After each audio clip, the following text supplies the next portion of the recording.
think I got it this time. I think I got it this time. I think I nailed it.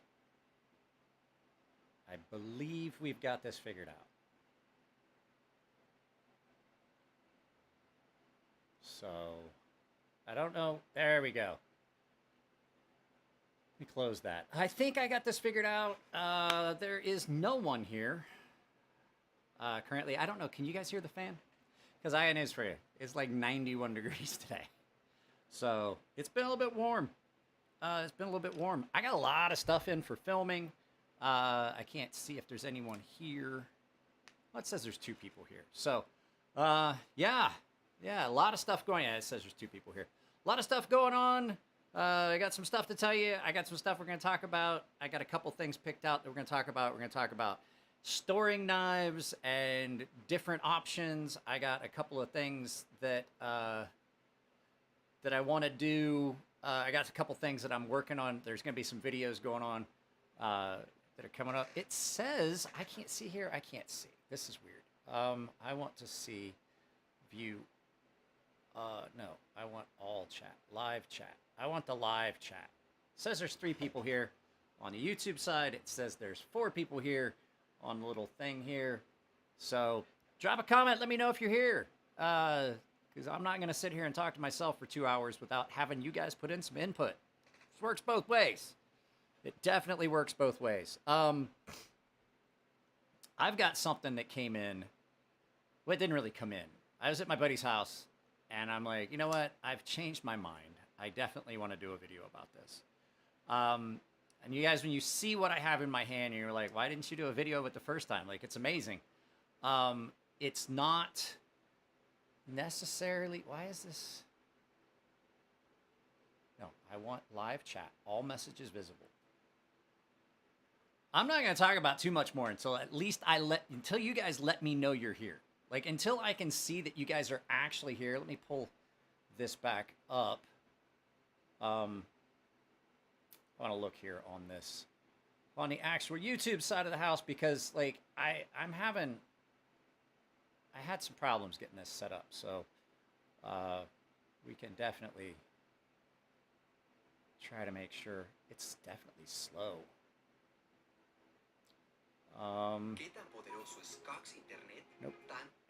Nope. Yeah, see, I'm not. There we go. Now I'm seeing chat. I had to fix it. The chat froze. Like, my chat froze. So we're still dealing with some. There we go. So you guys, I've set this, as you guys can see, there's been changes to the way I'm doing things. I'm using different software. There's different things that pop up in different areas. Like if somebody does a donation or a gift to the channel, like subscribers, their gift memberships, like Rocky did last time, it pops up over here. You got the chat box here. Super chats show up. I've got animation and noise set up, and this software is all free. So if you guys are doing any streaming, I'm going to tell you right now, if you're doing any streaming and you're using StreamYards, they're screwing you when it comes to cost.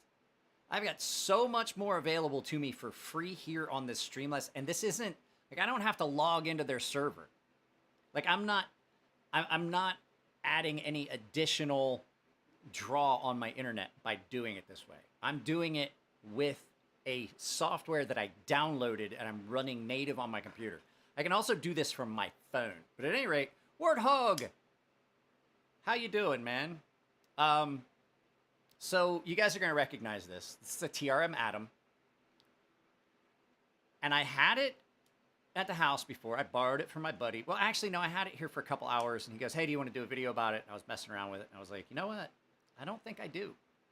I just wasn't really that impressed with it at the time. But at that time, I was making that transition from overbuilt, thick behind the edge, fucking knives and things like that into accepting things that had a thinner, slicier grind. And it had some things about it that I wasn't 100% sure about. And like, it had a weird feel in my hand at that time, and I was like, you know, I don't think I want to do a video. But now here we are, late in the game, and I have accepted how good this knife is. TRM Atom is a great knife. And Now, I do have to say, I don't know why. So if you guys see, like, when you guys dropped that chat, I could see it on the side. Good brother, how are you? Winston Cabretti's here. Back at you. It takes it a little bit to pop up in the chat box for some reason, and I don't know why. And this is always a little bit off. Like, it'll say it's 10 on YouTube. It'll say it's 9 here. So is it perfect? No, but at least it's giving us something better than we had before. And like I said, if you, instead of ringing the bell, which I know is obnoxious, and not having the bell and can't find things, if you drop a super chat, like, I'm not going to ask you to do it, but like if you drop a super chat, you'll get a recognition right here. Might not be exactly when you do it, but you'll get recognition over here, and I don't have to like keep an eye on that. So, but yeah, TRM Atom, this is absolutely an amazing knife when it comes to slicing and cutting and materials and things like that. I do have a couple problems with it, but I do have to say the problems have been outweighed by how good this knife is. So I'm preparing to film first day in pocket on this because today was first day in pocket. Had a bunch of stuff come in from Jared. You're going to start seeing unboxing videos coming in. Does this work? I can see that you are a member for 16 months as a baseline member. Will be. We're going to see if that pops up either here in the chat box, which it should, or if it gets a special notification over here, but there's a box for each of those. And somebody said, hey, move your microphone. I think it messed with the chat box over here. But somebody said that I needed to get rid of these logos or make them smaller. I don't remember which. No, these are my 2 channel sponsors. They will be prominent in every live feed. There you go. Will B has become a member. He didn't become a member. Will B has been a member. Could you guys hear the music for that? Did you guys hear the thing? I think that's pretty cool. I think that's a pretty cool option. Even if you guys can't hear it, I could hear it. I got a notification. Something else. There you go. I don't have to keep asking you guys, are you subscribed? Did you hit the like button? I have a bot for that. I'm not that, just to give you guys, I'm not that smart. Like, this absolutely is stuff that StreamYard did. Streamlabs. I see we're losing people. I don't know where people are going. I would imagine it is, it's early in the day. I imagine one of the East Coast streamers might be streaming right now. If they see a stream, sounded like an 8-bit game. Well, that's funny because 8-bit is the name of the sound effect I used for that. It absolutely is. So Jared sent a box of stuff. I filmed a lot of unboxing today. A lot. And I was carrying the TRM Atom for the most of the day, so I'm going to film unbox. I'm going to film first day in pocket on this tomorrow. But Jared sent me something. I have not looked it up yet. Jared sent me something absolutely amazing. He absolutely did. Jared over at Neves Knives sent me a box of stuff. I did all the unboxing videos today. I'm still wearing the same shirt you're going to see in those videos. I'm not going to put all those videos out at once. It's not like you're going to get an unboxing, and then the next day's unboxing, and the next day's unboxing, the next day. You're not going to get that. What we're going to get is we're going to get videos thrown in. So you'll probably see an unboxing video soon in the week, which will be the first one. And then you'll see the second one and the third one at later times. Wow, it's taken a while for those to pop up. Which I'm not going to complain too much because it's free. But Jared sent something in that box of stuff that I did the unboxing on. Filmed 4 separate videos, 4 separate unboxing videos. How's the audio, by the way? I want to make sure it's good because I have repositioned the microphone. I've got it facing the right direction. Just want to make sure that everything's good. I just want to make sure that we're not having problems with anything. You know what I mean? I want to make sure. No. Cancel that. Cancel that. Cancel that. I was trying. That's not what I wanted. There we go. I'm back. Sorry about that. Jared sent me a Katsu Knives knife. Now, I don't know model or anything. You guys know how it works. The knife came in. I have not looked anything up. I have not looked on Katsu's website.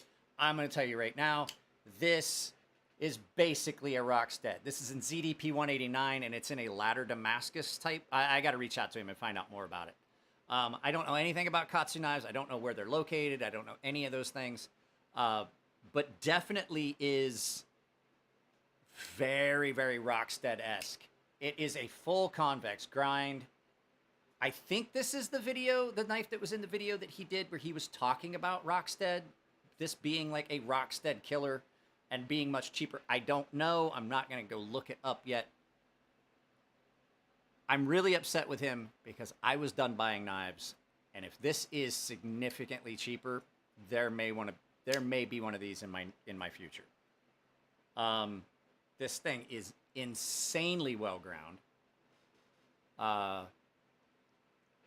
Is anybody know? Like, I don't know right now. Is anybody else live right now? I know last week at this time somebody was live.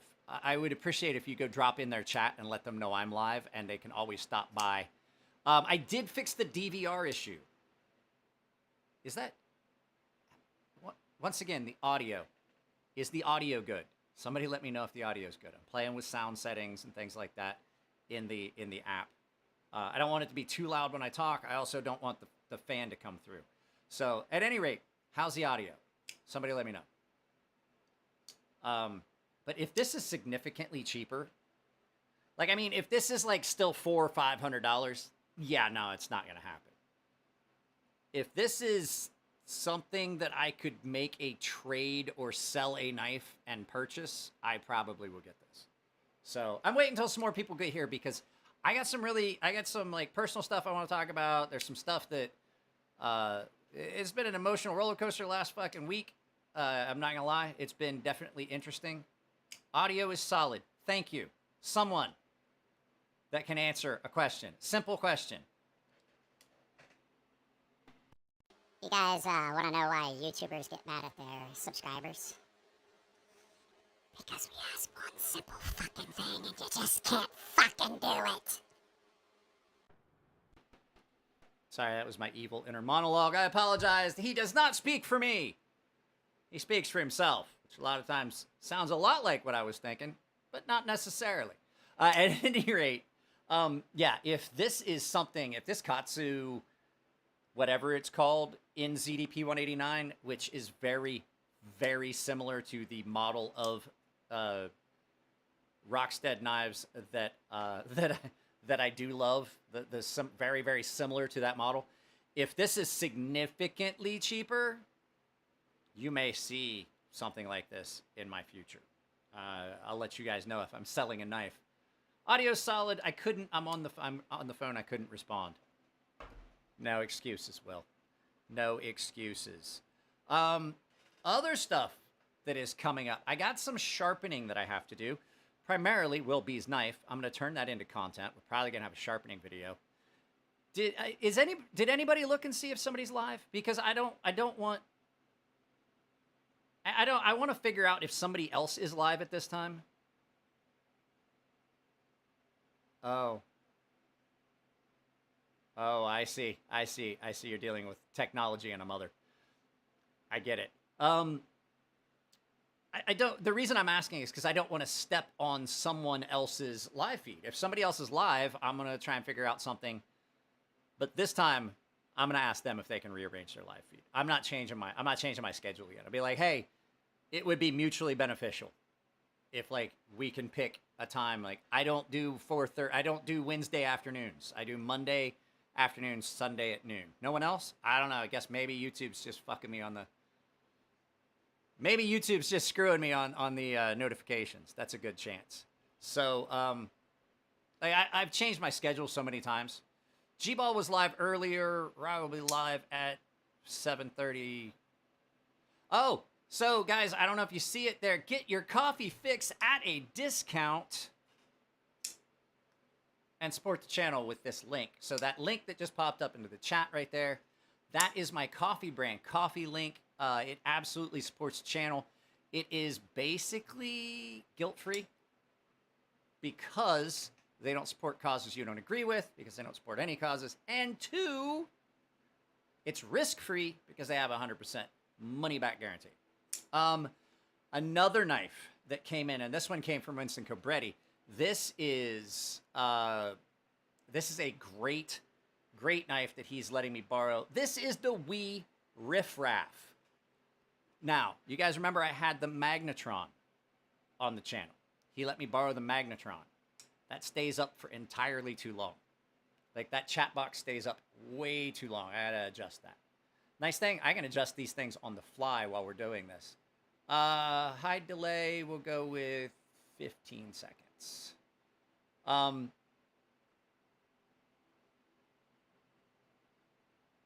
So wait, is Ray and Knives Fast live right now?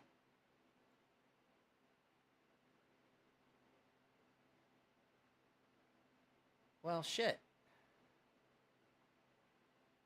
Hey, what's up, Mr. Coates? If they're going live, I'm not gonna get anyone. So, like, no one's gonna show up. But at any rate, I don't fucking care, because guess what? I fixed the DVR thing, and if you show up late, you can always run back to the beginning of it. I apologize last week on that live feed, or Saturday on the live feed. You couldn't rewind it. That was my fault. It was 100% because I'm learning the new the new software. So I went from 12 down to 7. Like, this is ridiculous. I hate watching the count, because it says 12 here and it's 7 over here. I don't know where people are going. I don't know if people just don't like me. At any rate, the Wee Riff Raff is an awesome knife. I had the Wee Magnetron that came in, and I couldn't cut with it. And it had a very, very thin behind the blade edge profile. I did like it. I wanted to cut with it. Well, what you got here is kind of the same blade shape, same behind the edge profile. It's a little bit smaller, but I will say this thing is getting first day in pocket here soon. I've played around with it, but I have not carried it yet. I'm really impressed with this little knife. I will say it's got some downsides. It does have some downsides. It's got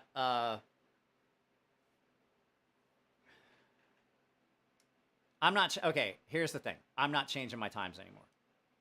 If they are fine with trying to split subscribers, I'm fine with that. I'm not changing my schedule anymore. I will reach out to G-Ball. I know him. He's been on here before in the comments. I'll see if he wants to try and work something where maybe he picks a different day, but I'm not changing anything anymore. It's just I've got something that works.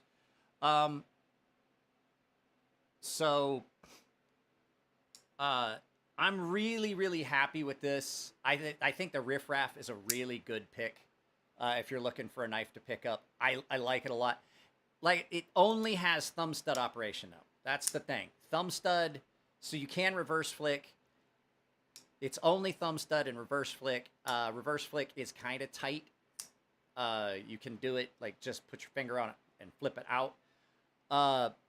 But like, if you want a flipper tab, you're not getting a flipper tab on this. Really good, comfortable to cut with. Really comfortable to cut with. So I don't even know who Crispy Donut is. Really don't. Like, I don't. Here's the thing. I don't follow. I don't have the time anymore to even really. I don't even get to watch Jared's shit very often. I'll drop into his live feeds every once in a while. I might catch some of Jared's stuff. Christian Barreau, happy Monday, everyone. If you want to go ahead and be a dick, I don't care. Go ahead and drop a comment in their live feeds and say, hey, Mike Emler's live and he's talking about unique stuff.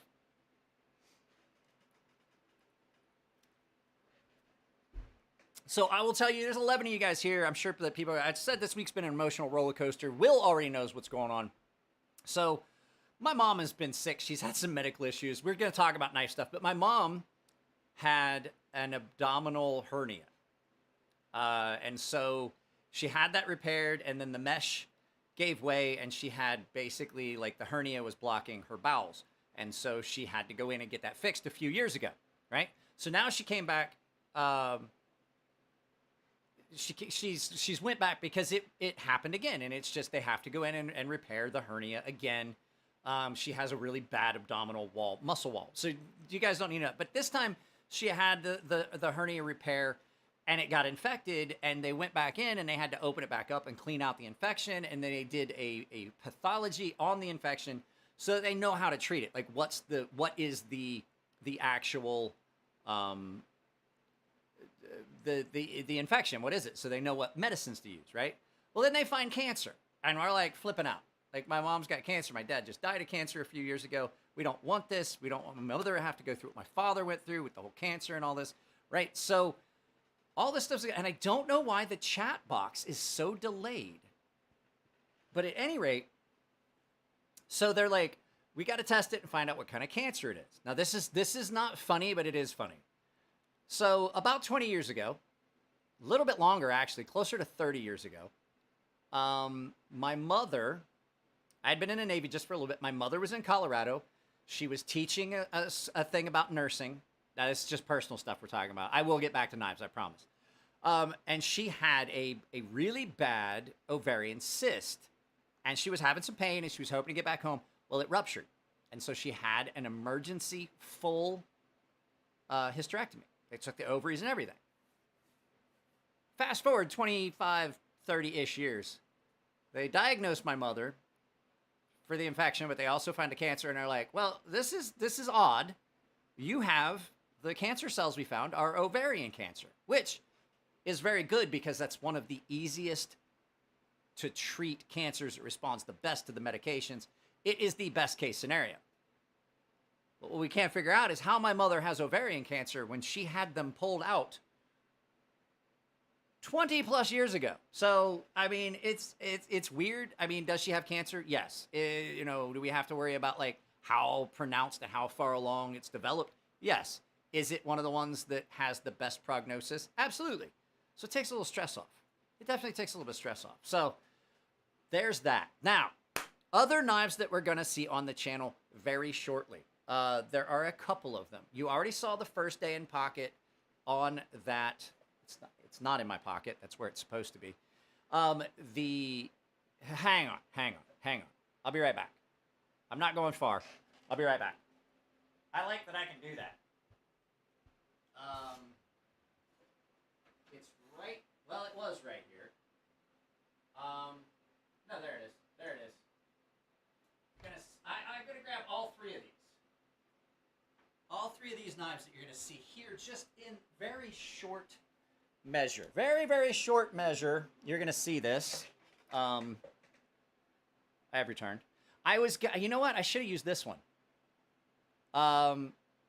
So I should have used that one or this one. Intermission.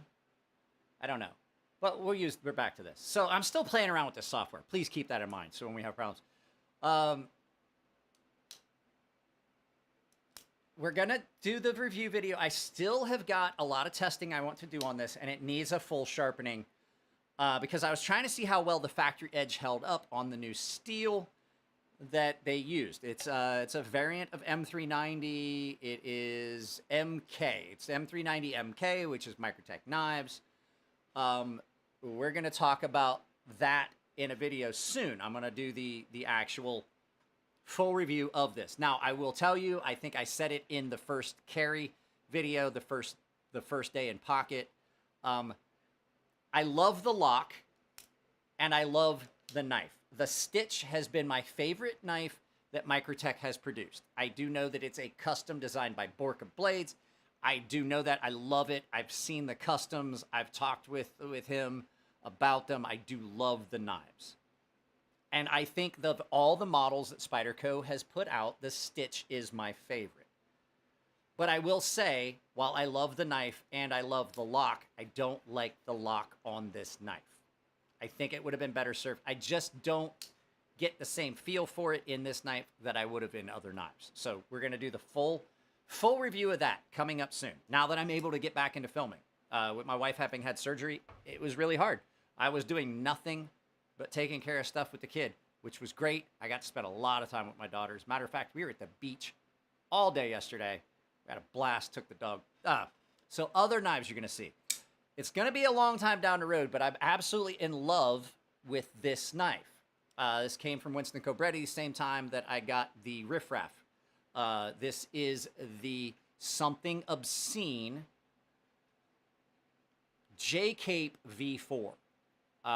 It's an awesome, awesome knife. You guys saw the first impressions, first day in pocket video. This is a great, great knife. I love this knife.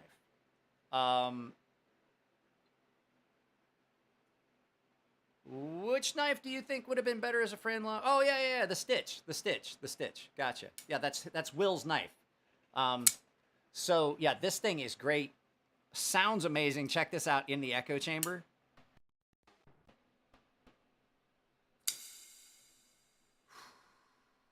Sounds amazing. Amazing sound. Feels great and handy. Action on this is just awesome. Screams through stuff. Super thin, hollow. Great, great knife. So that's the next one. There's one you're going to see soon.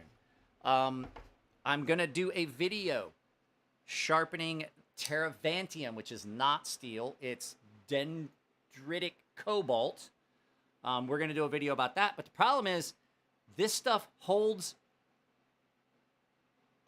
an edge so fucking well that I have been unable to get it dull enough that I want to I don't like sharpening a knife that's not dull. And this is one of those weird materials that absolutely just keeps holding its edge. Now, I will say I do know it's prone to chipping, but I haven't done anything that would make it chip. So we're going to do a video about sharpening Terravantium. That's going to come up soon. I may just have to just really tear into a bunch more cardboard with this and try and get it dull. Dendritic cobalt is supposed to hold an edge for a lifetime. Why is the chat box not working? Let me see this.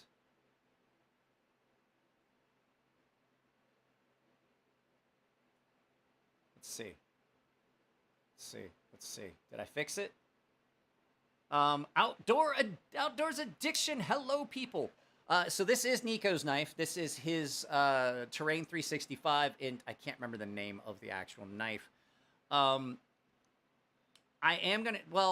talked to Mike, the guy that had these at his table. I'm like, I really want to try and sharpen it. And he goes, well, you can sharpen it. This is what you do. These are the type of stones that are great and stuff like that. I'm like, cool.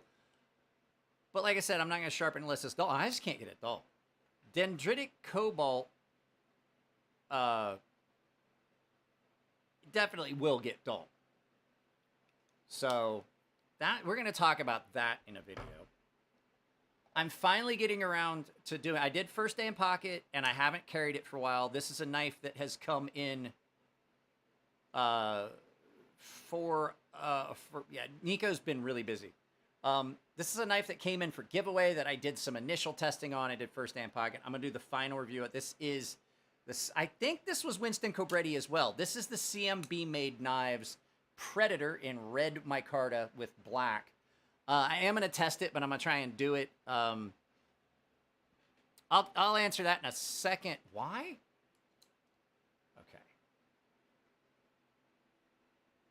I'm starting to get frustrated. I'm trying to get this set up so that the chat box works. Give me a second. I want to get this figured out.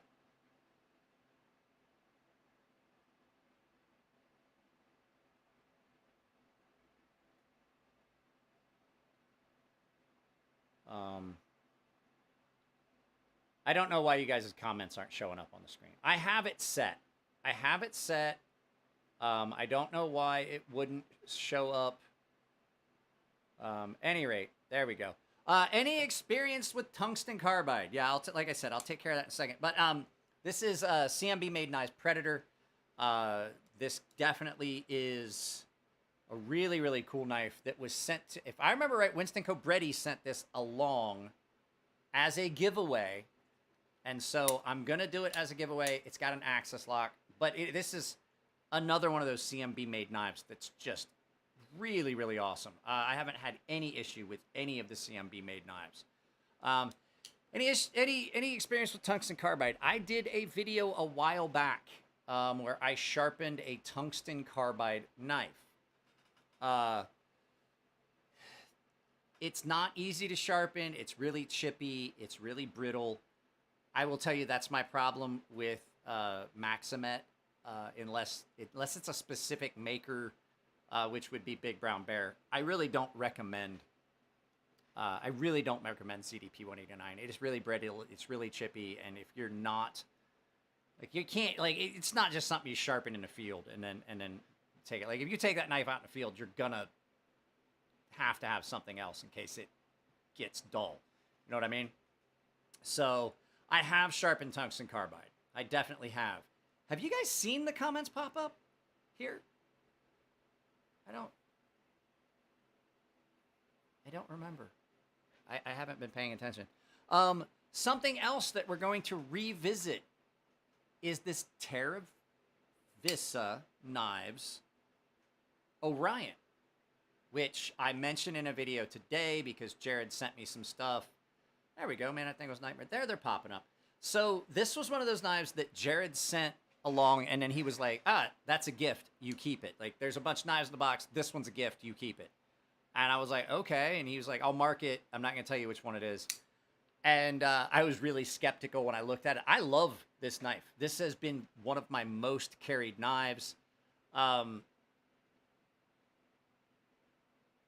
This has been one of my most carried knives in the last few months for like days where I know I'm going to be doing a bunch of stuff and I'm not filming. If I know that I've got a lot of stuff I'm going to do and I want a reliable knife, this is what I'm going to carry. Is this. It's an incredibly good knife. There we go. Now we're getting comments popping up. All right, cool. I think I fixed it. There was an issue. So this thing is great. This is a great, great, great knife. Absolutely love carrying this. The D2 on it is great. It's ground really well. We're going to revisit that one in a little bit. But like I said, there's some other stuff that came in from Jared. I'm going to try and shrink this. There we go. That's better. Definitely the better. Don't forget to like, you can see, as you can see, I've got something set up to automatically remind us of the, don't forget to like, make sure you're subscribed and all that stuff. So right there, are you subscribed? It helps the channel. But like I said, there's a whole bunch of stuff that Jared sent, and I honestly am upset with him. I have managed to set it down, and I don't see it. There it is. I honestly didn't want to buy another knife, but I'm pretty sure I'm going to wind up getting one of these. I think he said they were significantly cheaper than the actual Rocksteads. So that's something. Before we move on to the next topic, which I wanted to talk about, which is storage options, and there's some pros and cons with them. I'm going to do a video about it as well, but we can talk about it live feed because not everybody is, not everybody watches the live feeds. I was trying to say, what is this? The bot is taking away Kyle Kunn or someone's job. No. I'm just trying to save you guys having to type that stuff. What are you guys carrying today? I would show you what I'm carrying, but then that would, well, no, I'll tell you what I'm carrying. I'm carrying this. That's why I'm going to film the video tomorrow of First Damn Pocket. What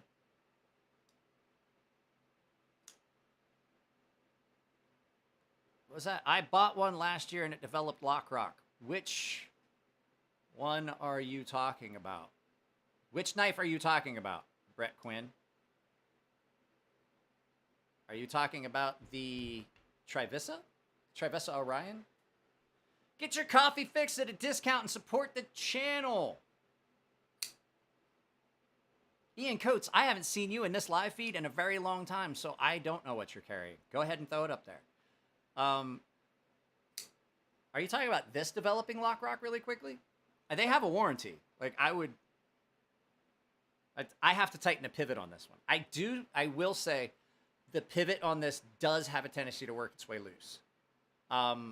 I need to tighten the pivot down on this. It does have a little bit of blade play. Very, very slight little bit of blade play. Oh, the Zon. Yeah, the Orion. I haven't had any blade play. Or lock rock, I mean. I haven't had any lock rock, but I have had the pivot work loose several times. Like, I'm going to say I've had to tighten the pivot on this several times. But, like I said, this gets a significant amount of carry. So, if I was going to develop lock rock, I would think I would have gotten it sooner. But what you can do, because sometimes what happens is, Brett, sometimes things happen with the hardness of the stop pin.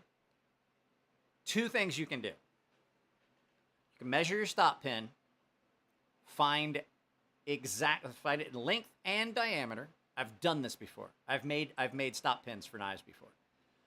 Because sometimes the stop pins aren't as hard as they should be. Sometimes it'll soften, they deform, and allow some blade play. So two things you can do.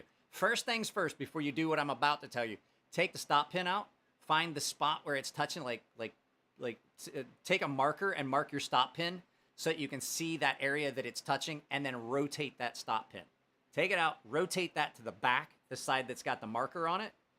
Rotate it like 90 degrees. See if maybe the stop pin is deformed and it's allowing a little bit of blade play or lock rock. That will happen from time to time. Next thing you can do is measure the diameter of the stop pin, then go to your toolbox and find one of them beat up old drill bits that is exactly that diameter. Cut it to length with a grinder, and then mark it, just cut it short of what it needs to be. Like, cut it a little bit long. Leave one side fresh with the end like it would be on the drill bit, and then cut it off, and then take a file and smooth that down and make it nice and clean and get it to the exact length of the stop pin you already had. Drop that in, and now you have definitely got a hardened stop pin. And that stop pin should not deform. I have replaced the stop pin in several knives with a corresponding size, either end mill or drill bit. Absolutely, you can replace your stop pin with that. Do you guys is this good enough? Is this big enough? Because now it's working properly. Now I've got it fixed. Is that good? And a lot of people are like, well, now we lost part of the screen, but previously you had this sitting there, so you're not losing much. So let me know if this needs to be changed in font or size, or we can change the actual type of font and things like that. So let me know what you think.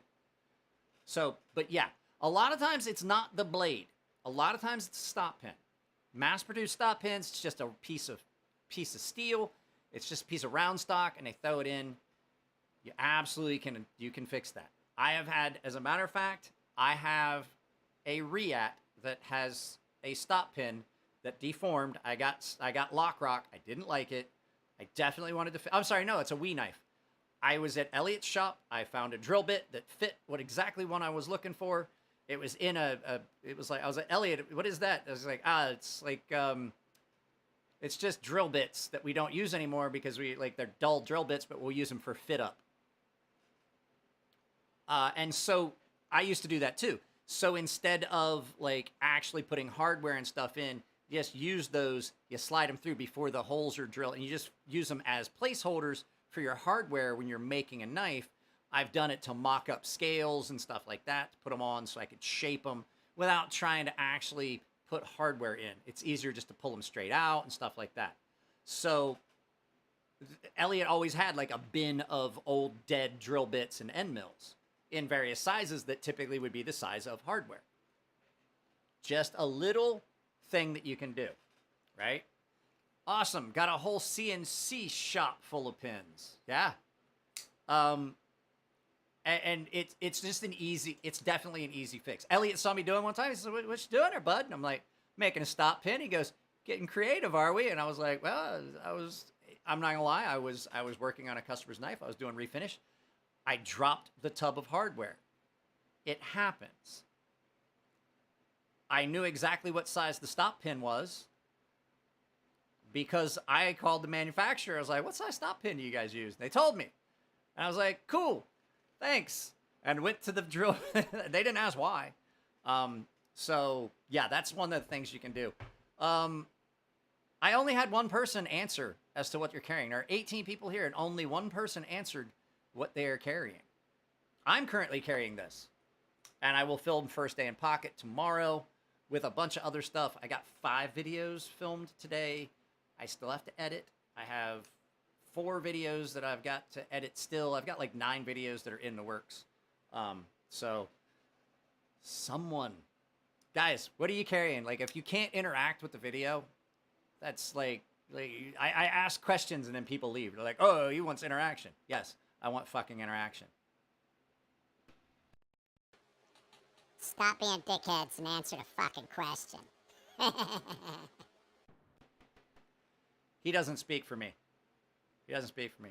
He says a lot of things that probably sound like the things that go on in my head, but I want to go on record and once again say that's not what I'm thinking. Maybe. So Bubbles has got the Chavez kick.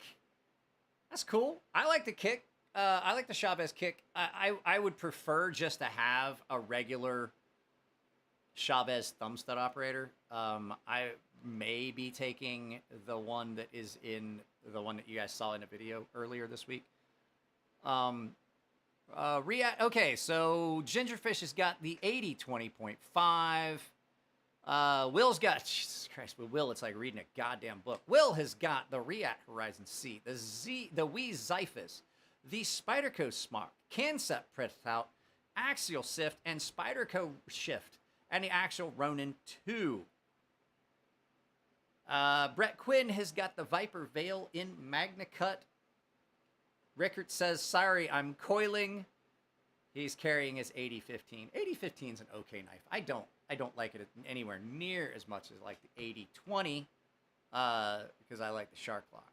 And I definitely would take the 8020.5 over the 80, I would definitely take the 8020 over the 8020.5. Absolutely would. Gingerfish says he's trying to cook dinner. Are you trying to cook dinner or are you cooking dinner? There's 2 separate things. I'm going to see here. Let me see if I can do this. Can I shrink this? I want to... I want this to be... This is the cool thing about this. I can play with this in real time. He said carrying, not your collection. No, that's absolutely that's got to be absolutely what's in Will's pocket. Like, he carries more knives than anyone's supposed to. So now I'm locking that. There we go. I was heating my dinner. Also, you know what you're asking for. Yes, that's true. I don't know how I feel. I don't know how I feel about this. It's cool, but it's not. Shit. I can tell that Ray just went live. You know how I can tell? Because I've got a drop in I've got a drop in viewers. So I want to talk about storing your knives. There's a lot of different ways that people store their knives. He's cooking chicken clitoris. Sorry, no, I didn't have. I was like, how do you get that many of them? Like, do you store them for a long time? Like, what is the butchery process to get chicken clitorises? I'm sorry, I don't have my reading glasses. Not more than Nico. Yeah, that little dude carries a lot of knives. Not more than Nico. I don't know how little guy does it. He's on Lynn Thompson's level. Yes, Nico is absolutely, I've warned him a bunch of times. It's like, you stay the fuck away from a pool. Even a kiddie pool, because, you know, he's not a very big guy. With that much steel in your pockets, you're going to the bottom, and I'm not going in to get you. So we're going to talk about storage option pros and cons. And I only have a couple different, like, there's a handful of different ways that people do it. Sometimes it's just knives sitting on a shelf. You guys have seen my buddy Tino has got the glass display case. Some people keep them in gun safes and things like that. So a handful of different ways that people store knives. And I've gotten to a point where one of these options is absolutely something I'm going to kind of prefer. just because I can have more. This is my big full-on Pelican case. And I'm going to try and do this without having the knives fall out. So I have 4 rows of 8 knives, right? That means I can store... Fuck, my math is bad. 32. Yeah, 32 knives. I can store 32 knives in this case, right? 4 times 8, that's 32. 16, 16, 16 and 16 is 32. Right? I'm right. Yeah, I can do simple math because I'm a simple ton. But the downside of this is it's big and bulky. Upside is protects my knives really well. This is basically a Pelican case. I can throw this down a flight of stairs. Nothing's going to happen to this. And I can throw a lock on that and lock this puppy up. And on each corner, I can lock the shit out of it, put it in my checked luggage on an airplane if I want to take these things with me. This is a great option. One of the other benefits of this, besides protecting the knives from impact and damage and things like that, and being able to lock it, is inside almost every one of these, I've put one of the little candy packets that come with knives. So when I get knives in from a company, I definitely keep those little packets. And let me see, can I get to, no, can't get to one, but I can show you any other case.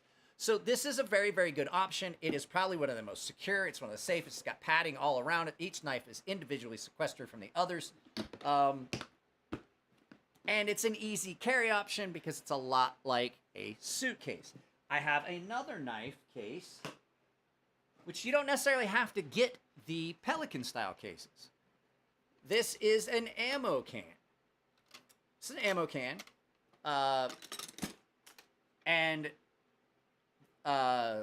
What is it? Nowpack offers inserts for said ammo cans, right? So you can put your knives inside this ammo can, and this has 3 rows of 4. So I can put 12 knives in here.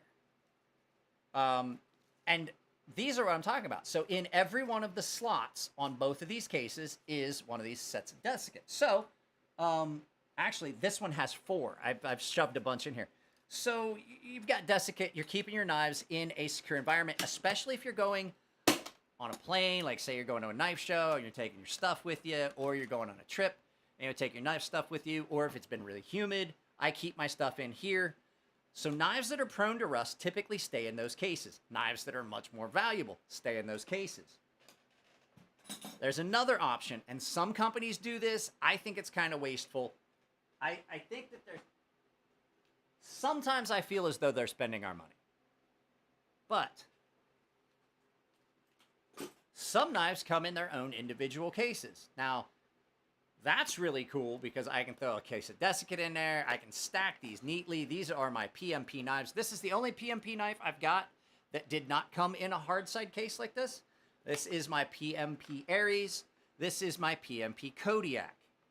Kodiak. So what you get is, I'll look at the Kodiak. It's a better looking case. So you get full on hard side case. I can put a desiccant case in there, a desiccant pack in there, and it's molded to the knife, which is really cool. You can display things with it, and you've got stuff like that. It's a nice hard side case. What is this? I have an Apache case from Harbor Freight. I love it. Do not eat, but yes, drink. If you throw the poison nerds in the toilet, they pop, pop, pop. So for something like this, which is a knife that is kind of gimmicky and is like, what do you want to call it? A conversation piece? Yeah, I want it to have its own case. The likelihood, though, is that after a while, because this is my knife to keep, it came to me from PMP Knives, after a while, this is going to wind up in one of those cases. Maybe. But this is a fairly rust-proof steel. It's M390. It doesn't corrode real easy. It's titanium handles, titanium hardware. I don't necessarily need to keep this knife in its case. My Norseman has its own case. I have a case for my father's. Now my daughter's Ferrum Forge. This is absolutely something that you can do. Like if you have special knives, if this knife has a special place in your heart or a special meaning. This was a retirement gift for my father. This is my father's NTAC from Ferrum Forge NTAC. It's now my daughter's. You know, passing on my father's knife to my daughter. This will last her a lifetime, and it's a case, and there is a desiccate pack in the back behind all that. It's an awesome option, and this is sticky for some reason. I don't love the knife that much before you guys even say it. But it's an option for specific knives, especially something that you're giving as a gift. You can see I've got the all the info on here. This is cool. This was cool. This is how it was sent to my father. And now it came back to me. It's how this is my daughter's. I got to do some cleanup and repair on this. There's an issue with I got to clean this up and fix it. But it's definitely a cool thing to have a case for a specific knife. Right? Downside, it takes up a ton of space. A ton of space. So, there's another option that a lot of people do use. And it's a knife roll. So this is a knife roll. And this is an artisan cutlery knife roll. I think they sell them on their website. But I got this at the show. They did a bunch of these for giveaways. There was a couple that never got given away. There were more than we needed. And the company rep was like, let's take one. Just keep it. It's yours. Take two, as a matter of fact. So I got two. A couple of my friends got it. Like, there's just more than we ever needed, and like he gets them for free from the company. Cool thing about this, cool trick, if you don't have packets, throw pennies in your drawers, cases in the copper, or drawers / cases. Copper will dry the moisture faster. Oh, so it acts like an anode. Is it an anode? Like a cathode or an anode? Like you put them on your marine motors if you're going to go in salt water. On your outboard motors, there's it's a sacrificial anode, I think. So your motor won't rust as fast as the rest of the anode. So the nice thing about a knife case is, or a knife roll. Sorry, nice thing about a knife roll is that this is it's taking up very little space. I can toss this on a shelf. Just toss it up. I have a shelf down here, and this is what I'm going to start doing. I'm actually going to start filling these up with knives that are here because the cases just are underfoot and in the way. The nice thing about a knife roll is in that small area, holy crap, sorry. In that small little area that I just showed you,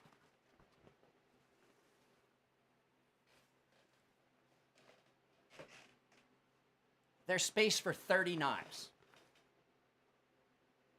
Footprint-wise, this is a much better option if you're looking at saving space. I can put 30 knives in here, and the other thing about this is, in that knife case, a lot of times if I'm looking for a specific knife, a lot of knives right on the back. Like if this knife is sitting down and this is all that's sticking up, it looks like so many other knives right there. I don't have to pull each individual one up, right? I can also bags of rice with holes poked in them. That's true. Or a knit bag. You know what you could get? Stockings. Maybe you got a wife and she's got a pair of pantyhose she's getting ready to throw away. Just take pieces of it, make little bags of rice. That's actually a really good idea. But this takes up a lot less space. And then when you open this up, I can see exactly what knives are in my case or in my roll. I don't have to dig around and try like, where is it at? And a lot of times, I'm not going to lie, looking down into your knife case, trying to figure out what knife you're pulling out.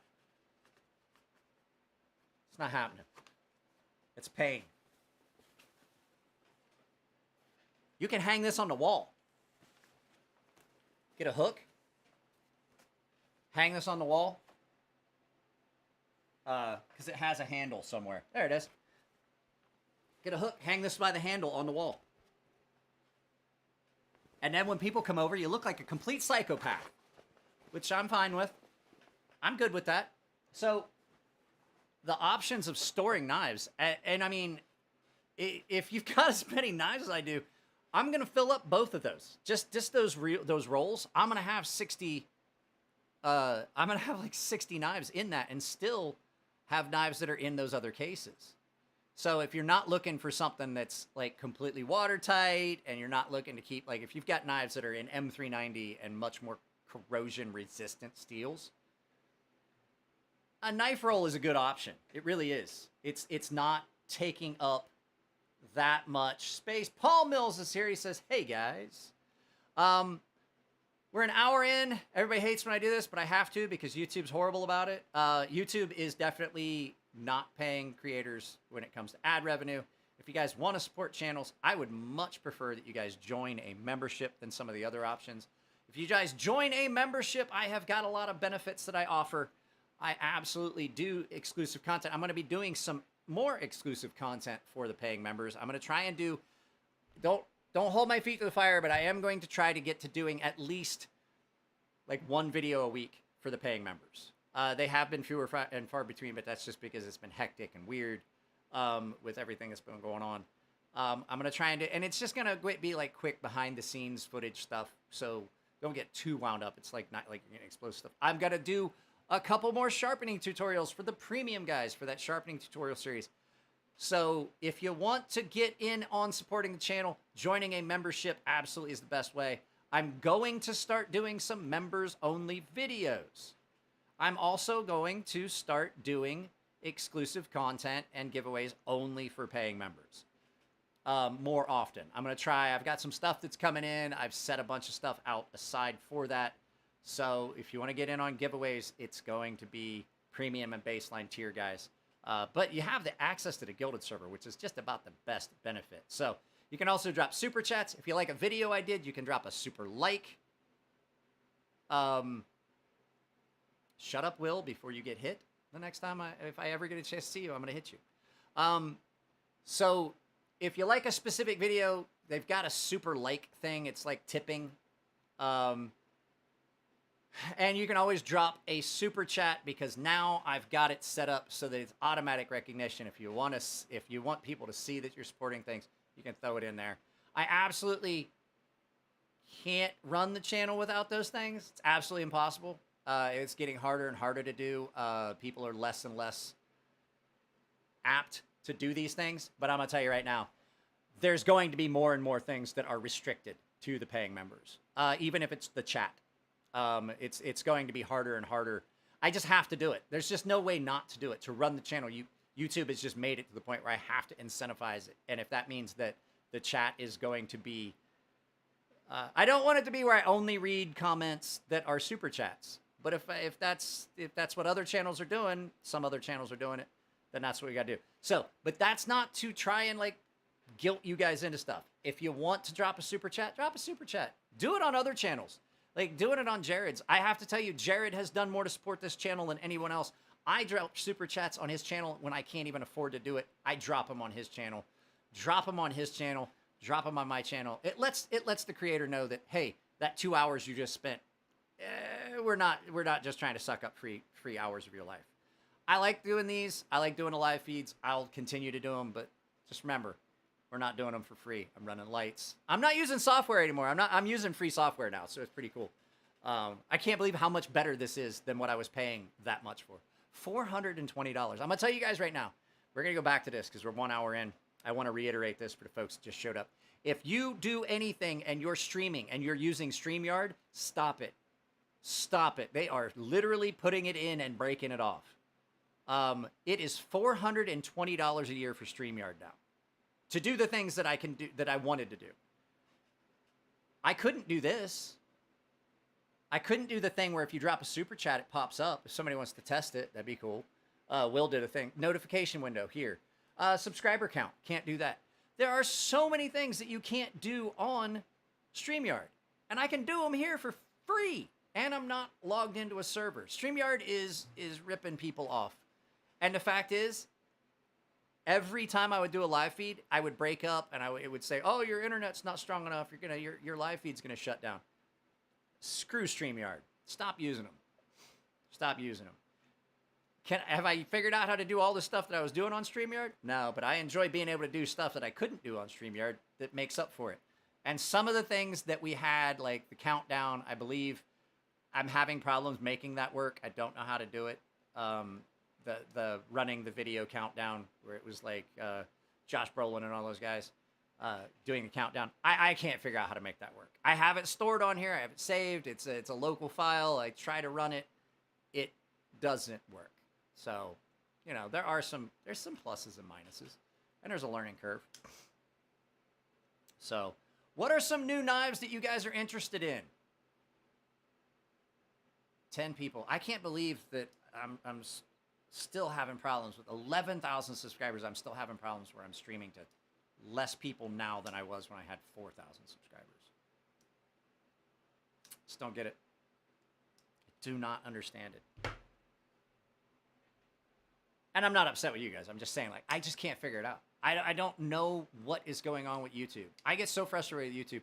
Oh, the Rumble streams. Rumble streams will be happening again. Rumble streams will be happening again on here. I don't want to pay for the software when it's so good for free. So what'll happen is, what we'll probably do is, I'll do a live stream, and then we will do the live stream, and then I'll end, and then I'll take a quick,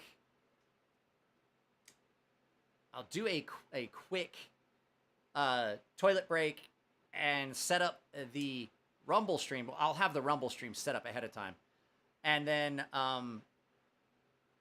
I will set everything up and then just go live. I'll because what I have to do is I have got to set the stream up and then put the streaming, like the things in to go to it. Now, I don't know if the chat will work because I know it did not work on StreamYard.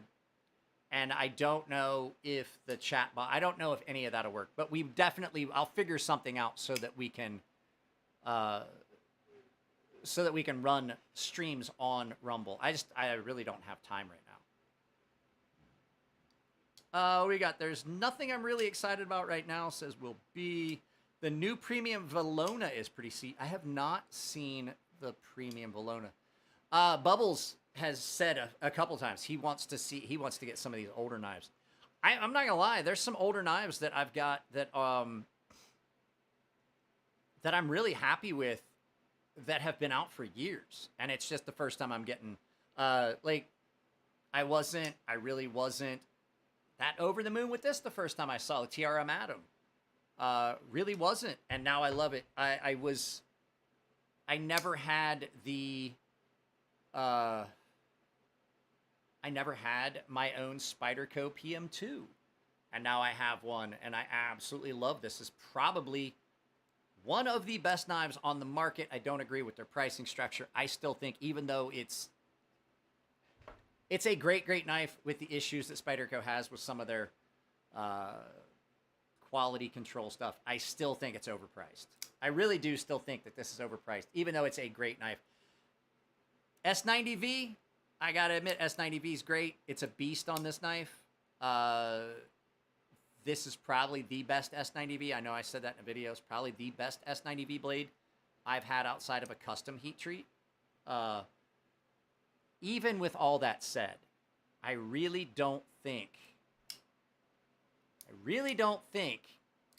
that... no, Mr. Cobretti, I had not put it out yet because I'm thinking one is going to show up, and the fact is, I don't want to get people all stoked and then have them going to sites that are not monetized by me. They will be being released on Blade HQ. I will have a link. If you want to find a link to a PMP Big Boy XL, I will have those in the near future as soon as the owner of the company tells me they're on their way to Blade HQ.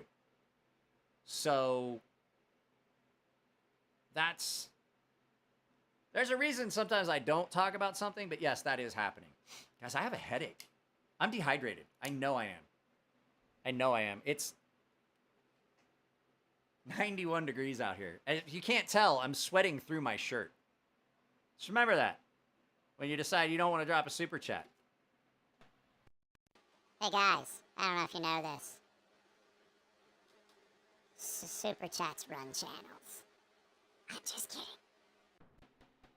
I'm not. It's hot out here.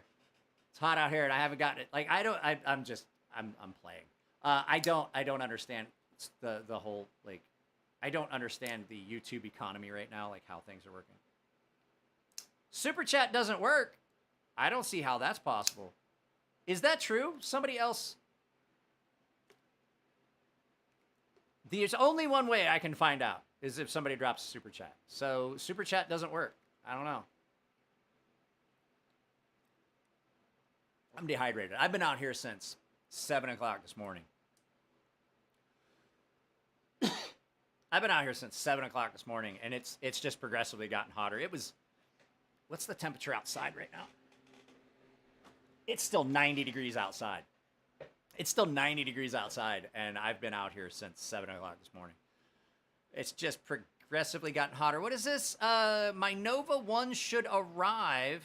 Rickard says he's tried 5 times. Has anyone else tried to drop a super chat and had it not work? I'm just curious.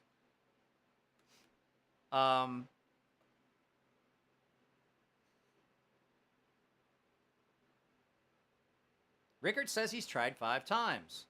I'm sweaty too. The shop floor. You can come lick. Will B drop $2? I don't know. I don't know what's going on with it then. There you go. Will B donated $2 through Super Chat. That's actually really cool. I love that. I love that. I love that. That was the closest. Okay, so that as well was free. The animation you just saw with that was free. Thank you very much, Will B. Here's $1.50. I appreciate that. I just wanted to see if it would work. Paul Mills dropped another one, another 5. No, this thing's great. Probably the best Spyderco. There's $5 from Paul Mills. Let's see. Paul Mills didn't show up. That's weird. It's hit or... Oh, there it is. It's hit or miss with this. Like I said, it's free. Like I'm able to do this for free now. Are you subscribed? I love that. Are you subscribed? It helps the channel. There's going to be a video where I talk about something. Because as soon as I see where I set it down, I am going to tell you something that sounds counterintuitive. The best knife I've had come in this year is not going to be the knife of the year. Because there's other criteria that I take into account. The Echo from CJRB is still my knife of the year. It's still outstanding. It's still an amazing knife. You just cannot go wrong with it. It is an amazing design at an insanely cheap price point. Where is it at? Super comfortable. Cuts like a champ. This one has not gotten used yet because I used the prototype. Oh, add me a little bag of coffee to my stickers. I don't have any of the coffee brand coffee right now, or I would. I'm completely out of everything except the extremely expensive Roaster's Choice bag that I want. I don't own the coffee company, Rickard. Just so you know, that I don't get free stuff from them. Rickard donated some weird thing 22 through Super Chat. I don't get free stuff from the coffee company unless I win a contest on there. Stuff that I do get for free is for giveaways. So I'll see what I can do. There is talk, so that you guys know, the coffee brand coffee thing. There is talk that individual partners get to set up a bundle of their favorite flavors. And it's like the Crazy Sharp recommended bundle. We're trying to... Custom EDC Knives has been a member for 15 months. That's not exactly what he said. Hi, everyone. How's it going? So that's weird. Custom EDC Knives has been a member for a while. 19 months, as a matter of fact. As a premium member. The highest paying tier. But what I was saying was... there may be some coffee brand coffee stuff where it's like a personalized thing. I want them to do it. I was saying, like, because we get input on things we want for marketing and things like that. And I was like, that would be cool if you could set up sample flavors, like little small packets of individual flavors that are my favorites. Because my favorites are the blackberry cream, the French toast, the strawberry cream, and just after that would be the hazelnut churro. And if they can put, is it 25? I don't know. What is that? Is that euros? I don't know, because you got the euro and then you got each country has their own individual money. I don't know how it works in Europe. But if they get that put together so that everybody has their own like recommended list, and then you guys could pick and choose, and then it comes with my discount code on a card or my link on the card where you can scan it and takes you directly. That would be really cool. I don't know. That's something that they asked. It would be really cool. But at any rate, back to the whole thing, which is weird about knives. So the best, Bubbles, you're not just, Bubbles has just become a member. He has not. Zamboni toots smell nice. I sent the paying members something. I sent them a quick video. I was at the ice rink with my daughter Saturday night, I believe. And the Zamboni was going. I was like, there's nothing more relaxing. I shot a video and I sent it to him on the Gilded server, which is a benefit you get as a paying member, where it said, you know, it was a Zamboni. And I'm going to tell you right now, there's no one out there that doesn't like watching a Zamboni. There are a few things in this world as relaxing as watching a Zamboni go around the ice. That's a Charlie Brown thing, but it's absolutely true. So at any rate, this is, I have went around the horn with this whole thing. This is the best Spyderco. I am going to say right now, this is the best Spyderco they make. The PM2 is the best Spyderco. Does it have some quality control issues? Yes. It's an American-made knife. It's amazing. It's in some really quality materials. This one's in the S90V, which, like I said, is the best. The compression lock is amazing. It's comfortable in hand. It's easy, nice, light carry. The best Spyderco out there. This is the best one. And you might have your own opinions, but it's not my favorite one. The Spyderco Police is absolutely my favorite Spyderco. Just because you're the best doesn't mean you're my favorite. This is the best knife that has come in this year so far. I'm going to throw it out there. I'm going to have to say it's a very, very close tie between this and this. I think this just beats it out because of the way it feels in my hand, size-wise and cutting capability. Very, very close on this one as far as the best knives. I think it's not a tie. I shouldn't say a tie. The button lock Stinger from Fair and Forged Knife Works, because I loved that model to begin with. I loved the first production version they did, and I love this one. This is the best knife that has come in this year. But it's not Knife of the Year. There's a lot more criteria that goes into that, like price, bang for your buck, like replaceability, things like that, availability, all those things that the Echo has in spades. And the fact it is one of the few top flippers I absolutely love, and it is a slicing beast. Now, I did have the prototype here, and I carried the prototype for a long time, and some piece of furniture has eaten the prototype, so this one's going to go into actual service. This knife has not cut anything yet. It's never even been used because I had... Guys, by the way, if you dropped a super chat, I appreciate it. I was not trying to elicit that. Really, I was absolutely just trying to test, but I do appreciate it when you guys do that. It absolutely takes the sting out of running the channel when you look at shipping and things like that for giveaways, which we will be doing a giveaway as soon as I can figure out a way to do a giveaway here. I don't really know how to do a giveaway on here. I've got to look at the widgets and things like that and see what tools are available for that. But I do know there's a ton of free widgets that I can use here.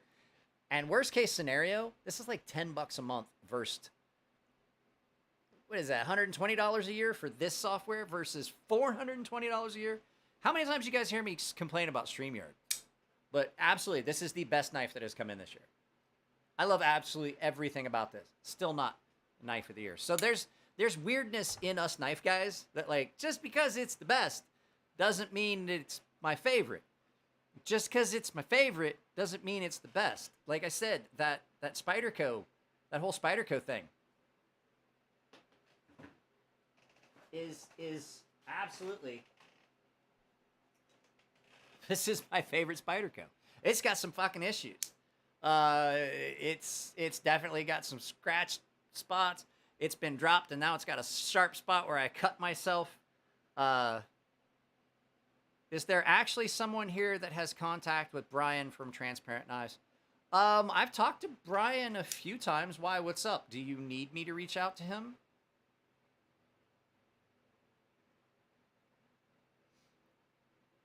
Yes, at least twice a stream I would complain about StreamYard. This is so much better. This is like stress-free.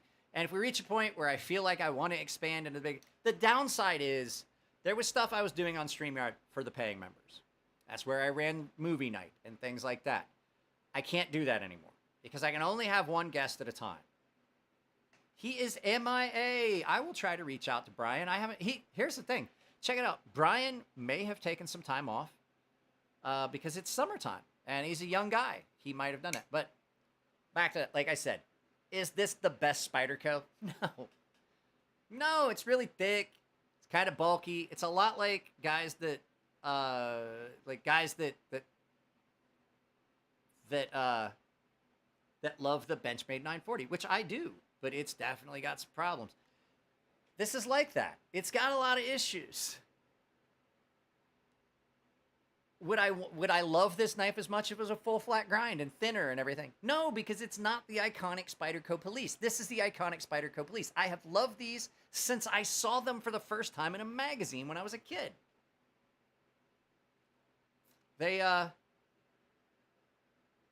came out and I fell in love with it when I saw it in a magazine. Wanted one. I have one now. It's amazing. Is it perfect? No, it's got a lot of things. It's got a lot of things going on with it that are negative. That doesn't detract from the fact that it's still my favorite. The other thing too is, don't forget, like, he does a lot, all his knife grinding and stuff that he does, and heat treat and things that he does. I don't know if you've ever, Daniel, there at Custom EDC Knives can tell you, I don't know if you've ever worked in a knife shop in the summer where you're running it's like 90 degrees, you don't have any AC, you're just running box fans, and you're running heat treat on steel at if he's doing M390, he's upwards of 2,200 degrees for his initial quench. I don't know if you guys know that. That's hot. Grinders put off heat. All the equipment puts off heat. The abrasive on the steel puts off heat. You're putting off heat, and you're in a closed room with closed ventilation because a lot of places require that for things like industrial knife production and things like that. It is not going to be cool in his shop in the summer. He might just have taken, like, look, I need to not have it be so hot for a few days. Have you ever had a Nirvana come in? That's one of my girls. I don't like the Nirvana. I am one of those weird guys. I don't like the Sleesh Buoy. I say it all the time.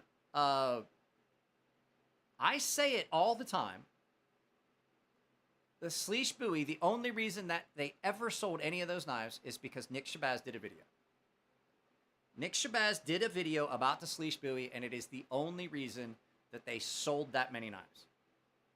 I stand by that 100%. It's not a good knife. I know a lot of people like them, and I think that if they looked at it objectively, they'd be like, you know what? I really don't like it as much as I do. And I have done things, I've showed people with the points about the things I don't like about that knife and showed it to them, and then they're like, fuck, I can't unsee that. Like, now, I can't look at this knife the same way. And I do that a lot of times for people. Yeah, it gets insanely hot working in the summer. It absolutely does. Absolutely does, like I said. And what you guys got to remember, when you're doing steel grinding and things like that, depending on where you're at, how far you are from shit, like if you're in an industrial building or an industrial park, if you're not like doing it at your house where there's not a lot of oversight, You got to be inside. You got to have recirc ventilation. You got to have a particulate filter. You have all these things. It's like it's not easy, and that recirc is closed loop, so that means that the air conditioning you might have in other parts of your shop are definitely restricted. You're not getting that. It is stupid hot in the summer sometimes working in a knife shop. I did it at Fair and Forge Knife Works, and there were times you're like, I got to turn everything off, and open these. I got to open this door to the main part of the shop because you got to have your shop and then you have a dirty room. Especially if you're doing knives where you're doing finishing and things like that, where you don't want that dirt and nastiness getting out into the rest of the shop.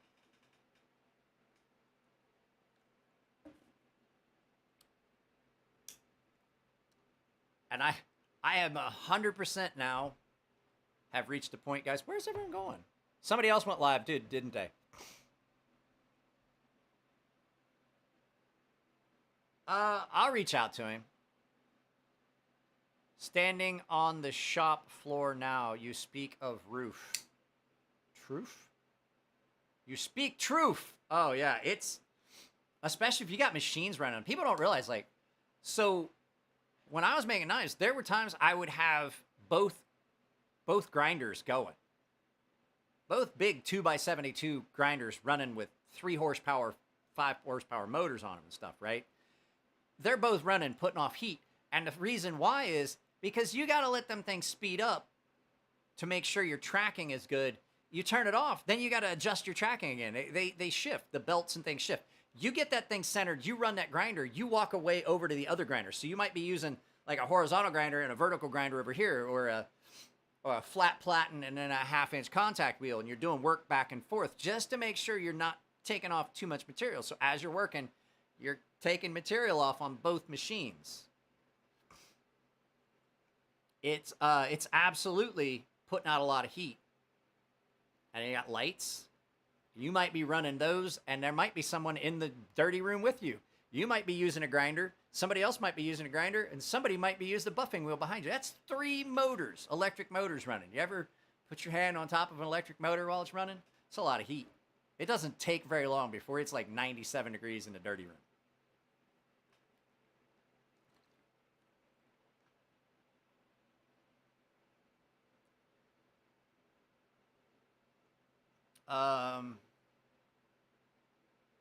Those guys who get stuck between forges on Forge and Fire. Oh, it's just ridiculous. Can you imagine that? The Forge and Fire set? Can you imagine how hot that is? They got 4 separate gas forges running. That's insane. Another thing that things that I have grown up to in a knife world. You guys know I did the knife trends that I don't like. There's going to be another one. There's a lot of things in a knife world I don't like anymore. But there are things that I do like. And 2A Dave was like, hey, you need to do a video about that. I'm like, you know what? I should. So knife trends that I'm not over is something I'm looking at. You know, like things that I do like. Somebody commented on a video that went up that was the knife trends that went up yesterday, I believe. And they're like, oh, you just don't like anything, do you? No, there's a ton of things I love in a knife world. One of the things is I've realized that a knife does not have to be beautiful for me to love it. That is not a pretty knife. I will say some of the variants of this knife are much more attractive. The one with the black finish, maybe different colored handles. I'm not a big fan of green, like the OD green. I've never been a fan of OD green. I think it's because I spent so much time in the military and everything was fucking OD green. I'm not a big fan of OD green. I like green micarta because it looks good. Green micarta really isn't green. It looks kind of gray. Some of my favorite knives have been either in gray or black micarta. This is not an attractive knife. This is probably one of the best knives I've had come in a very, very long time. And I can absolutely get behind the fact that they banked on this being a good blade shape, a good blade, comfortable ergos and things like that. It's the same thing Spyderco did. It's the same thing Spyderco did. Like, people will look at this knife and bag on it because it's ugly and not say word one about this thing. This is a pig. This thing is filthy ugly. Like, this is that chick. This is that chick that went to prom without a date and had like food on the corner of her mouth when you walked by her at the table and said hi. You're like, hey, what's up, Susan? That's this knife. It's ugly as a mud fence. I love it. Bubbles doing good. Just staying busy shipping out a bunch of reground Warren tax, says Daniel. Rickard, you take it easy. I will get those stickers out to you. I promise. I've got them packed up. I just have not shipped them. I promise. I know you've got a knife you're waiting on, that you're just waiting on those stickers to come in. I will get that to you as soon as possible. I owe Jared a whole box of knives that's been sitting here. I screwed up his address. I screwed up his address. It came back. It got sent back to me. So I had to eat the cost of shipping because it got redelivered back to my house. Now I got to repackage them with the proper address, take them back and ship them. And they're boxed up. I just haven't done it. It's just been crazy, hectic, and busy here. Susan smells funny. Susan gave great helmet. Now I got to watch that. So, yeah, there's a lot of times that a knife can be great and be one of the best knives you had come in, but still have factors that limit it. I will say, some people on this one, I'll tell you why this isn't in the running, even though this is, like I said, the best knife that has come in this year. This J-Cape V4 is the best knife that has come in this year. It really is. The reason it's not knife of the year, it's not cost. A lot of people are like, I put up the video and I was like, this is great. Don't sleep on this. If you can find one of these, they're sold out everywhere I've seen. The flipper version like this is sold out everywhere I've seen.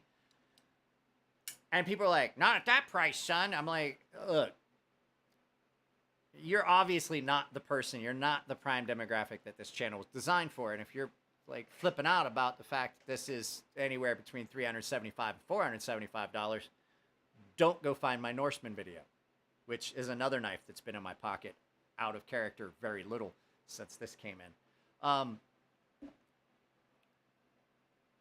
That's not the reason it's not knife of the year. It's absolutely availability. Yes, this is done by Reat. I think that the first ones, so I had the original J-Cape. Now this is the V4. This just came out. This is new. The 4.0 is just released and is sold out. I had the V1 that I had, and I didn't like it. I really didn't. There were issues with it. It didn't feel right. It just was not as refined. It wasn't as it wasn't the same knife as this. This is absolutely night and day, and I mentioned that in a video. That knife was not made by Reat. So that was, I do believe, I think it was Bestech, who does a bunch of they have done a bunch of really good knives, OEM. And it wasn't the quality of the machining. It was just the overall knife. I just didn't like it. This is a much, much better knife than the version 1 ever could have been. Reat gets their machining right. It pisses people off. Like I have people that go on and are like, don't buy Chinese knives, this and that. And I'm like, okay, what American-made cell phone? Was it We Knives? Man Cave EDC? Was it We Knives that did? Okay, I couldn't remember. I know it was a different company that did them. And they were good. And it wasn't the machining that was the issue. It just was different. Like the knife didn't feel the same. And I know they've refined things. But people get all bent. And I'm like, okay, that's where you're gonna take your stand. You're not gonna say anything about the majority of equipment and machines and things that get bought in this country are made in China. You're not gonna get all bent around wrapped around the axle about the fact that the phone you use is made in China, that you're using to make those comments on these channels. And so it just, I'm like, I don't get it. Like, that's the hill you're willing to die on.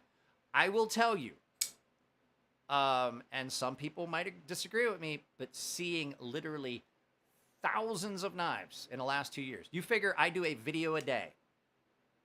Each video gets, I literally see hundreds of knives every year. Hundreds and hundreds of knives every year from different machines, different machining plants, things like that.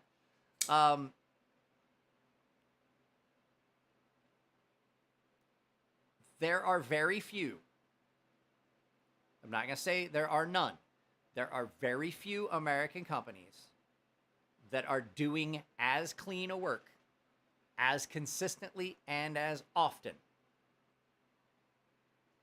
as React. They are killing it every fucking time. And until, I mean, there are some companies that are killing it here stateside. Until I can find an American company that can offer me the machining at the $475 price point that's as good as what I'm getting for $475, I really am not going to argue, because I'm not going to be that guy that goes on somebody's channel with a Chinese-made phone or the Chinese-made computer or anything else, that because everything you buy on Amazon is made. I'm not going to be that guy to go on that channel and bash that. Something obscene logo looks really good too. I have to say, I'm really surprised by how good that pocket clip is, because the other pocket clip is not as over the top and would be as sharp or any of that. Like, that looks like it would be uncomfortable. It's not. The other clip is less comfortable than this one. And not just that, this one goes in and out of pocket better. This is a great knife. Like, this is absolutely an amazing knife. What was this? Man Cave. The V4 is insanely good. Highly redefined. I never got to see anything but the V1, the original, and this one. And it is night and day. I do like the logo. I find the logo to be rather attractive. I absolutely want to be able to only have American-made knives on the channel. There's just not enough out there that are so varied. Like, there's just not enough knives out. Like, this is a Japanese knife. Like, I'm over the moon with this. Like I said, there's probably gonna be one of these in my future. Like, that's great. This is a great knife. I want to find out some more about it. This is going to go in my pocket. Originally, this was going to go in my pocket today, but I was like, no, I want to get the Atom in pocket, and I did a bunch of stuff with it today. I'm going to do some testing this afternoon. I have some editing and stuff. I really need to end this and do some editing, but I'm not going to. Was this? The V4 is fully contoured. Yeah, I was going to say I think the first one. I think the first one was kind of squarish. Now it's fully contoured, but it has some, it had some hard lines on it, but they're not at all sharp. And you're right, this pocket clip is contoured.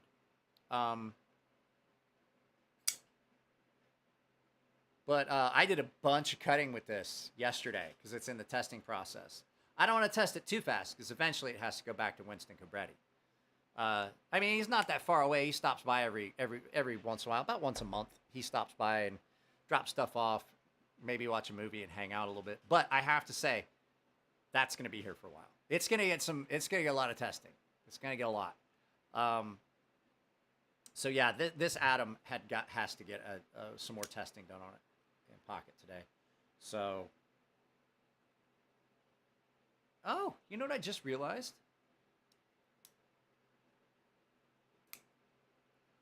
I shot a first day in pocket on this knife and have not put it up yet.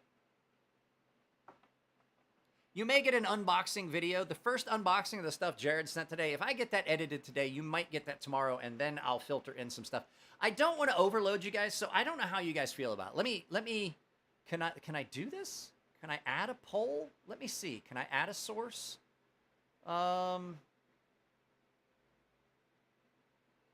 Next time I'll get this set up.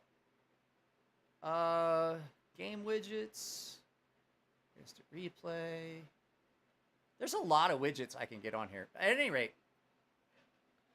there you go. Get your coffee brand coffee at a discount. Don't forget to check out Tempered Trail. You can use coupon code CrazySharp over there and save 5%. And you can save 5% at Rosecraft. I am now an an ambassador for Rosecraft. And FerrumForgeKnifeWorks.com. You save 5%. I don't make any money when you purchase from those two.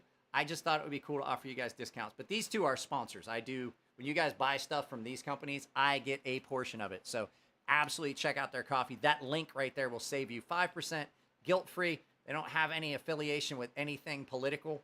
They don't take a stance. They don't do any political standings at Coffee Brand Coffee or Tempered Trail. But they have a money-back guarantee, and it's awesome coffee. And that link there that you just saw pop up has got a discount bit into it. At any rate, completely forgot what I was getting ready to talk about. Shit. Oh, Riet does the best Chinese edges by far. I'm for complex grinds like the one that's on this, where you have the flat and the hollow, where they marry it up. Yes, like the cleanest, sharp. Like, I will say though, that when it comes to specific knives in their brand, like their branded knives, like this Wee Riff Raff and the Wee Magnetron, when it comes to behind the edge thickness and being willing to take that down to almost nothing, very, very, very thin behind the edge knives, I think Wee Knife Company beats them. And then the edge finish, like this, that's a hand satin on this. I think Wee has some stuff that they do better. But when you're talking about like the deep hollow transitioning into a flat, like on this, I do agree they do the best job. Like, there is zero difference from side to side on this.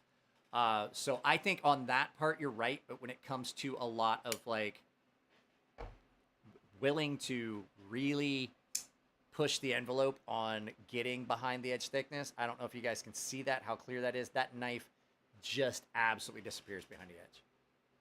Absolutely does. This is probably one of the thinnest behind the edge knives I've had come in outside of Daniel's Warrentac, which is just absolutely dangerously thick. Like, I haven't carried my Warrentac for a while. I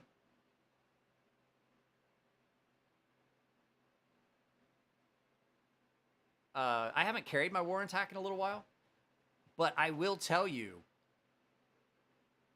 that, which one? This is the Wee Riff Raff. So Wee Knives Riff Raff, it's amazing. It's done a few things here and there. It has not gotten a full day in pocket yet for a full video for full day in pocket. But yeah, it's getting one soon. But the Warrentac is one of the very few knives. This is one of the very few knives that I am actually hesitant and nervous using. And you got to know what you're cutting and how deep you want to cut it, or how far you want to cut. Like, if you're just cutting through cardboard and you're like, I only want to cut to a point, like say you're cutting out of shape, this is not the knife you want to use. It's very hard to control because you will have cut all the way past. You're like, oh shit, I cut way further than I meant to. Like, if you're trying to like cut a shape, you're not going to do it with this unless you're very, very casual, very, very careful, and you're working. Like, if you're just trying to like cut, it will just slide right past your line. Let me cut. Oh shit, I passed my line. Not something that's going to control. I don't know where everyone's going. Somebody else went live, didn't they? So, well, we'll hang out for a little bit. People drop in and out. There's only 6 people watching. So when I see the live YouTube count over here off screen, I'm touching it. I can see there's only 6 people watching, which is still ridiculous. Like, how? I don't understand. I'm gonna bash on YouTube for a little bit, since there's only 6 of you here.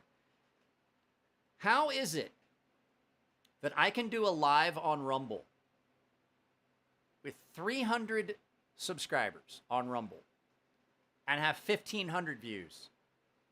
I have 11,000 subscribers on YouTube and I can't get more than 6 people watching a video? How is that even possible?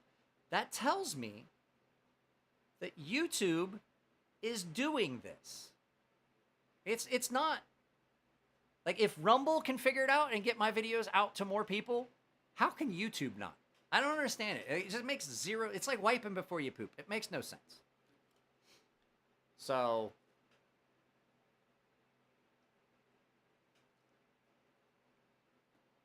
I just don't get it.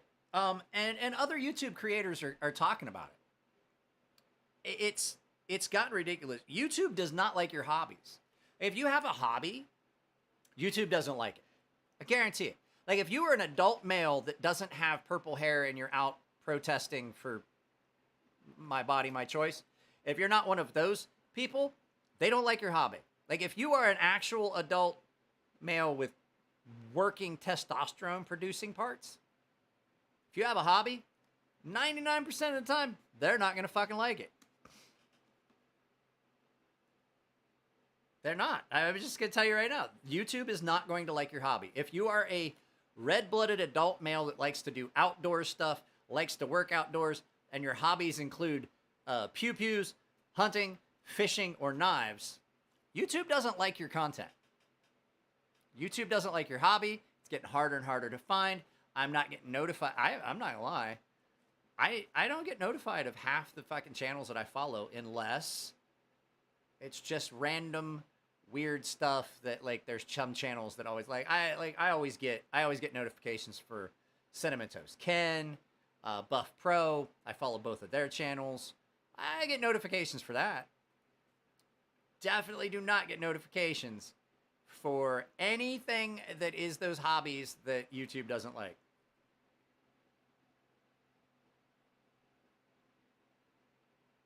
It's not so much. So Paul's putting it here. He says, I'm not sure if there are any lives going on. It's not that there's other lives. It's not even that. It's just the simple fact of making your content visible. And I'm going to tell you right now, YouTube has started doing this, and I got really upset about it. And this is why I have to mention super chats and the memberships and stuff. Because anytime you complain about, like, oh, if you don't like the amount of money you're making, because they have really pissed away being the best ad. Basically, they were the best ad company on the internet. They really were. If you were doing ads on the internet, you're probably doing it with AdSense through Google Ads. And they've managed to just piss it away. They've really screwed up. No one wants to buy ads from Google anymore because they found out that there was shady stuff going on and they were getting charged for views that actually weren't the views that they should have been getting charged for and things like that. So it's been problematic. But when you talk to YouTube, when you go and you mention it to either through chat, through the content creator support, things like that, like, oh, well, you can always mention super chats or mention super thanks or mention memberships. I'm like, but I'm supposed to be making ad revenue. Like, that's your job. Like, you are supposed to be, like, you can't make ad revenue on a channel if you don't make their stuff available. Like, if you're not showing people the content, the ads that are in that content aren't going to make you any revenue. I don't understand how they don't see that. That's something that makes zero sense to me about YouTube. They have went down this, they would much rather follow the woke rhetoric than make money. And we see how that worked for several companies. You see how it worked for Bud Light. You see how it worked for Target. People are speaking, and it's the fact that they expect us as content creators to basically do the equivalent of sitting out in front of a building with a hat that says anything will help. It really sucks, and that's why that's why I absolutely am trying to get that job. There's a job I'm trying to get that is it's basically like a government job. I had one before.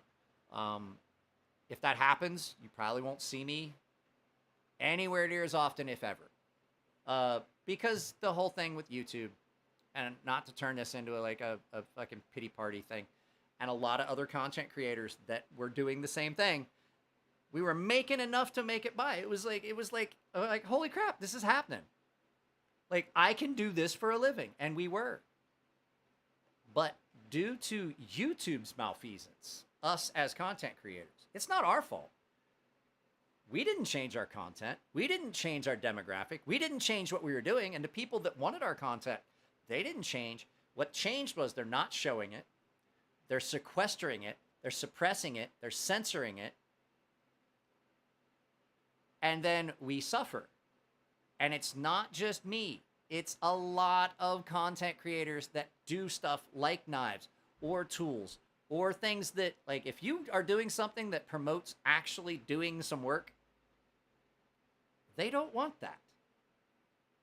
They want TikTok trendy dance videos and people telling you, like, the worst possible thing you could do with yourself, or promoting, like, it's become basically YouTube at this point. YouTube Shorts is OnlyFans advertising center. Like, that's the ad center for OnlyFans. Like, I look at what pops up. I don't subscribe to these channels, and I don't know what made YouTube think that that's the demographic of things I wanted to see.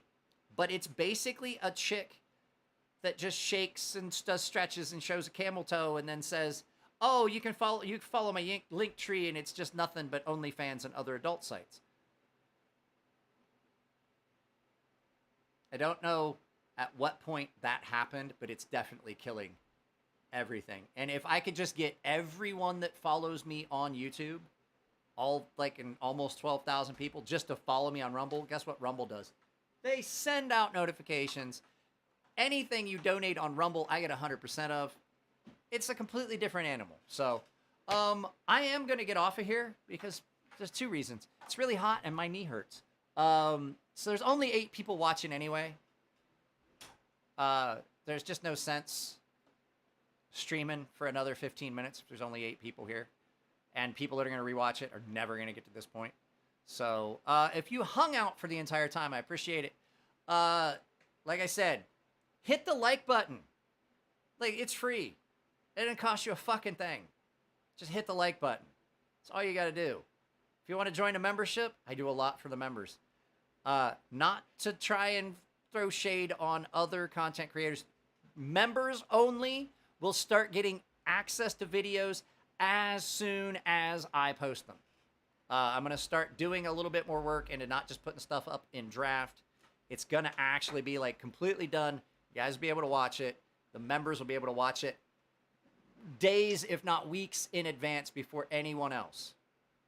So if that doesn't entice you, I have done a lot of things to set up. I do giveaways. I've got 1, 2, 3, 4, 5, I think 6 knives that I've got set for giveaway. Oh, no, wait. 7, 6, 7. I got like 9 knives that are scheduled for giveaway, that are slated for giveaway. So I see that everybody's leaving. They can't even pay. You motherfuckers can't be patient enough for me to actually end. You gotta start bouncing before I'm actually done. Eat a... You stop right there. Don't you finish that fucking sentence. Guys, yeah, I'm going to end this. I love y'all. I'll talk to you later.